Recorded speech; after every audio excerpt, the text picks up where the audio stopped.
संपूर्ण क्रांति के लेखक के बारे में पूरा परिचय बता रखा है यार। देखो 4 मिनट में कोई नहीं बताता पूरा यूट्यूब पे, ठीक है। तो तुम्हें कम समय में ज़्यादा चीज़ें लेनी है ना मेरे भाई, समझ समझ के। तो एंजॉय करो, मस्ती करो, अच्छा लगे तो सब्सक्राइब करना एंड दोस्तों को बताना। जो संपूर्ण क्रांति है इसके जो लेखक हैं वह जयप्रकाश नारायण। कौन है मेरे भाई? जयप्रकाश नारायण। याद हो गया क्या? संपूर्ण क्रांति के लेखक कौन है? जयप्रकाश नारायण। इनका जन्म 11 अक्टूबर 1902 में हुआ था। जन्म कब हुआ था? 11 अक्टूबर 1909 में। 2 ऑब्जेक्टिव याद हो गया क्या आपको? आगे बढ़े चलो ठीक है। निधन के ऊपर आते हैं। निधन कब हुआ था इनका मेरे भाई? 8 अक्टूबर 1979 में, सॉरी, ठीक है। कब हुआ था? 8 अक्टूबर 1979 में इनका निधन यानी कि मृत्यु हो गया था। याद रहेगा ना, जन्म और मृत्यु ये दोनों आपको याद हो गया होगा, लेखक का नाम याद हो गया होगा। याद करते हुए चलो ना यार, 1-2 मिनट ज्यादा लगेगा, बाद में पढ़ना तो नहीं पड़ेगा ना, रिवीजन केवल करना पड़ेगा।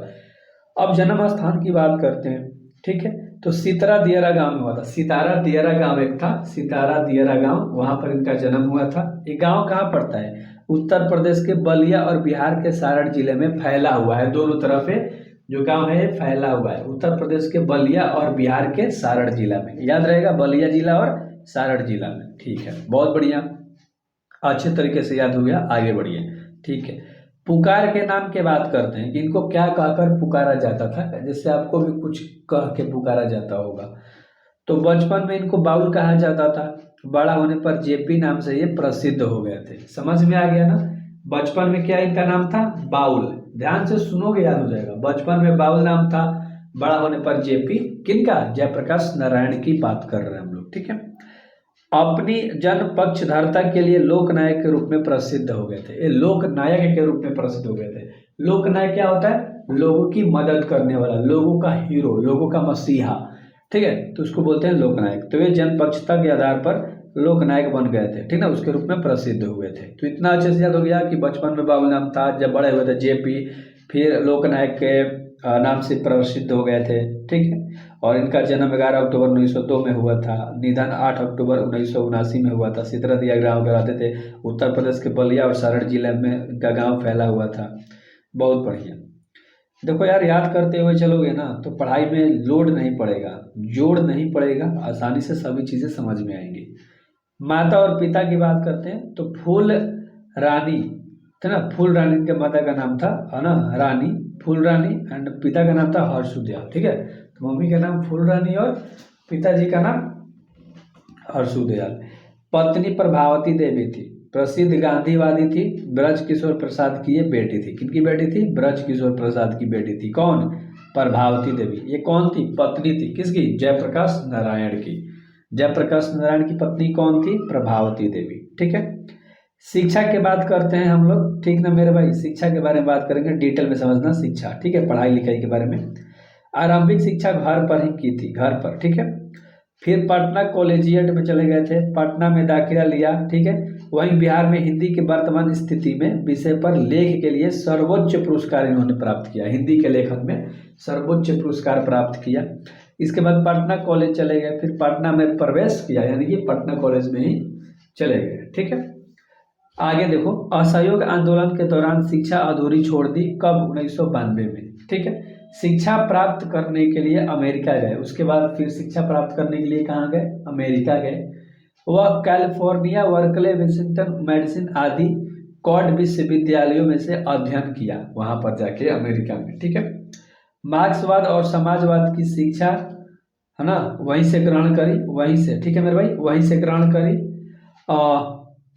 अस्वस्थता के कारण, मतलब कुछ खराबी के कारण पीएचडी ना कर सके और घर देश लौट आए। मतलब कुछ खराबी हो गया अस्वास्थ्य के कारण, ठीक है, वो घर आ चुके और घर आ गए, जिसके कारण उनकी पढ़ाई अच्छे से नहीं हो पाई, ठीक है। राजनीतिक जीवन के बारे में जानो। 1929 में कांग्रेस में शामिल हुए थे। कहाँ? कांग्रेस में। कब शामिल हुए थे? 1929 में। ऑब्जेक्टिव पूछ देता है। और 1932 में सविनय अवज्ञा आंदोलन के दौरान जेल चले गए थे। कब जेल गए थे? 1932 में। तो ऑब्जेक्टिव देता है कि सविनय अवज्ञा आंदोलन के दौरान जेल गए थे। कब? जयप्रकाश नारायण। तो 1932 में गए थे। जेल से बाहर निकलकर कांग्रेस के अंदर ही कांग्रेस सोशलिस्ट पार्टी का गठन में अहम भूमिका निभाई थी, ठीक है। उसके बाद ध्यान से सुनना, 1939 और 1943, ये दो को अच्छे से ईस्वी याद कर लेना। फिर से ये बेचारे जेल चले गए थे, ठीक है, 1939 में और 1943 में फिर से जेल गए थे। 1942 के आंदोलन में विशेष प्रसिद्धि मिली थी इनको, बहुत ज़्यादा मतलब फेमस हुए।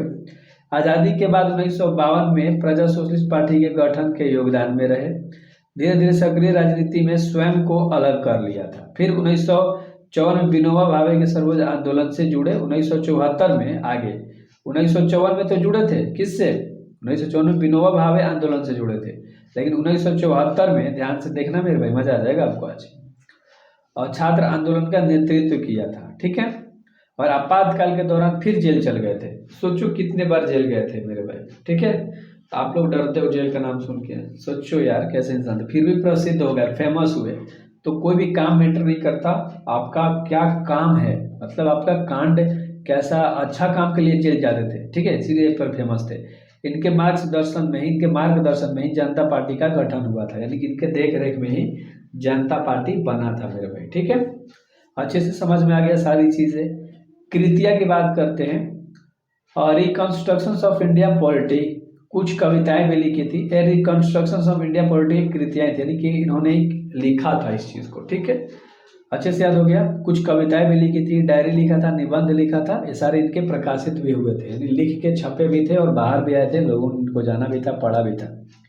सम्मान की बात करते हैं, 1965 में समाज सेवा के लिए मैग्सेसे सम्मान मिला था। 1965 में कौन सा सम्मान मिला था, मैग्सेसे सम्मान, या मैग्सेसे पुरस्कार भी दे सकता है, तो दे देगा कि मैग्सेसे सम्मान कब मिला था, तो 1965 में। 1998 में भारत रत्न मिला था। भारत रत्न कब मिला था, 1998 में, ठीक है मेरे भाई।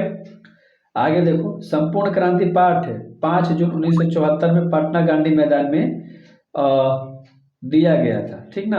और जयप्रकाश नारायण के ऐतिहासिक भाषण का एक अंश था ये, ठीक ना। तो 5 जून 1974 को पटना गांधी मैदान में इन्होंने एक भाषण दिया था, ठीक है, अच्छे से याद रहेगा ना मेरे भाई।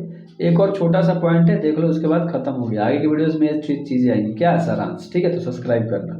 संपूर्ण क्रांति का संपूर्ण भाषण स्वतंत्र पुस्तिका के रूप में जन मुक्ति पटना से यह प्रकाशित हुआ था। संपूर्ण क्रांति का संपूर्ण भाषण स्वतंत्र पुस्तिका के रूप में जन मुक्ति पटना से प्रकाशित हुआ था। चलो एक बार स्क्रीनशॉट आपको दिखा देता हूँ, अच्छे तरीके से ले लो, ये सारी चीजें ना कंप्लीट हो गई अच्छे तरीके से, ठीक है। देख रहे हो, संपूर्ण क्रांति, वन शॉट ले लो, फिर यहाँ से एक शॉट ले लो, फिर यहाँ से एक शॉट ले लो, फिर यहाँ से एक शॉट ले लो, बस खत्म हो गया, और कुछ नहीं है, दैट्स इट। सब्सक्राइब कर लो यार आगे समरी करने के लिए, सारांश